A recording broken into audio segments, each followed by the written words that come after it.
Salutare, salutare! Bine v-am găsit aici, la locul nostru minunat. Am terminat acest focar, această vatră. Acum îi facem proba și prăjim o slănină de mangaliță. Avem aici o caracatiță de maramu și un cârnaț avem aici. Prins un pic bățul, frigarea. Facem aici o prăjeală la aer curat, la peisaje de vis aici.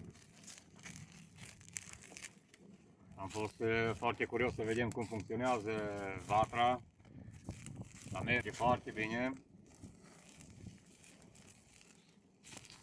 E un pic mai mohorât acum, a început să și plouă un pic, dar asta nu ne oprește să facem un cârnaș, o slănină ca la maramu.